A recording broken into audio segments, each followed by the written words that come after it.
Hey, what's up, MLB Yeah. fans? Everybody wants to. Fans, NHL fans, or any type of fans. Hey, I hope you all enjoyed the video I put up for mass arrests. That was pretty cool. A little something you gotta learn.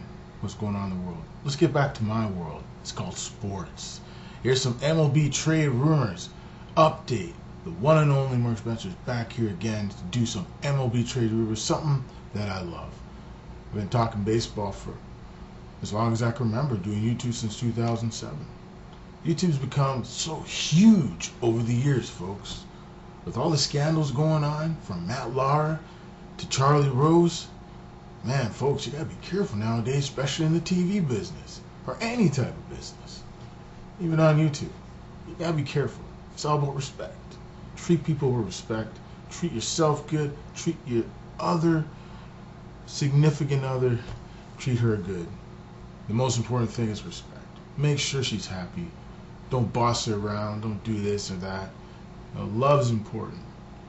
I learned a lot from the Justice League, from the Avengers, from all types of movies. And the new movie coming out real soon, The Last Jedi. I saw another preview of it, another trailer. It looks really, really good, man. There's going to be some cool fight scenes in it. We see Luke Skywalker, and of course, his sister, Princess Leia. That should be cool. So, we'll see what happens. December 15th on the big screen, like fans all over the world. So, now let's get down to some Major League Baseball breaking news. So, let's get down to the news, folks.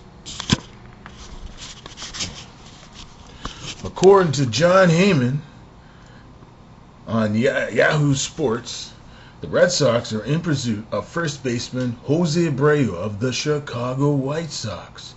Folks, this would be a good move. When you're talking about making a move here to get one of the game's premier first basemen, the Cuban international, the 31-year-old put up some big numbers last season with 33 home runs, 102 RBIs, pretty good on-base percentage, 43 doubles. You know, he's been hitting good with the White Sox. The White Sox are kind of even in a super rebuild right now. They've been acquiring lots of prospects, and as far as I'm concerned, I think this is a good move if they manage to pull it off.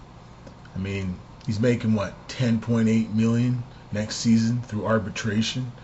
He's not going to cost them a ton of money. Don't forget the Red Sox and the White Sox made a deal that them acquiring Chris Sale. You know, Chris Sale's one of the game's top pitchers for their top prospect, Yohani Makana, and right-hander Michael Kopinich.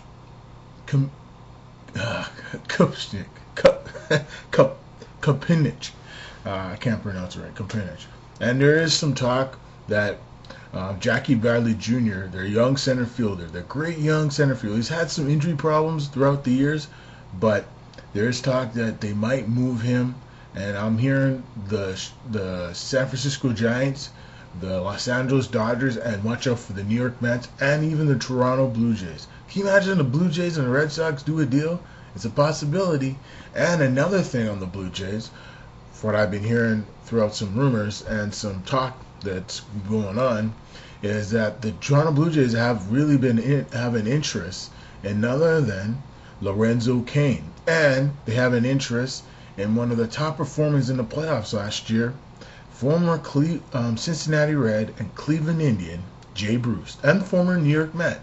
And there's talk that the Blue Jays might throw him a big offer. And there's one more news on the Toronto Blue Jays. Jake Arrieta has had some talks with Mark Shapiro and Russ Atkins of the Toronto Blue Jays. The latest is the Blue Jays are interested. Jake Arrieta is absolutely interested in the Blue Jays. And the Milwaukee Brewers look like they got the front seat, but there has been a signing. Doug Fister, the former Red Sox, is now a Texas Ranger. He signed for 1 year at $5 million. That's not bad for Doug Fister. He's still relevant in Major League Baseball. There's no doubt in my mind. It's all been about Giancarlo Stanton. The latest talk, the Red Sox are definitely in talks to acquire Stanton. The latest from the Marlins is they'll try to trade off everybody to make Mike Stanton leave, or if he stays. they'll trade off all the stars on the team. That's the latest news that I've read just now. So, but the Red Sox are absolutely interested in Stanton, and probably they'll have to move out one of their young center fielders or outfielders to acquire a player like Stanton so he can fit in the outfield. That's a big contract. I think the Red Sox will have to eat up some of that deal. The Marlins would eat half of it, but the Red Sox will eat most of the contract, probably $200 out of the $300+ million that he's owed over the next, I think, 5 years. So we'll see what happens with Stanton. I think at the end of the day, you want to make the best deal as possible, and you never know in this game. You gotta have some luck, and you gotta believe that you can make a difference. And when you're making $30 million a year, $25 million a year, you are making a difference. You're the best athletes on the planet, and man, I wish I could make that type of money, but I'm never gonna make that type of money. I make a few bucks, but I'm never gonna make that type of money. Those players play years of baseball. I can remember when I was in Little League. It was a lot of fun. I remember getting home runs, getting doubles, singles, but to see the pros go out there and do what they do best. When I was growing up, I was watching Jose Canseco, Mark McGwire, don't get me wrong, Dennis Eckersley, Oral Hershiser with the Dodgers, 1988 World Series. I was like 6 years old at the time, but I'll never forget those moments. Those are the memories. Those are the things that we always enjoy. And that's why I love about MLB trade rumors, folks. The winter meetings are coming close, so we might see some signings. The big Japanese international, Big Bat, is coming to North America. Watch for the Seattle Mariners, the Dodgers, and especially the Chicago Cubs. The latest word is Theo Epstein's made a move for Ohtani. So we'll see what happens there. And watch out for the San Diego Padres. I think the perfect fit for him is either Seattle or the San Diego Padres. Here's a team that's trying to make the playoffs again. They tried to buy some players a few years ago. It didn't work out, so they blew it up. But I think this offseason they can make a big splash. Why not bring in one of the biggest free agents in the world, bring him onto your team, and see what they can do? Anything is possible. Thanks for watching, folks. For November 29th, 2017, the one and only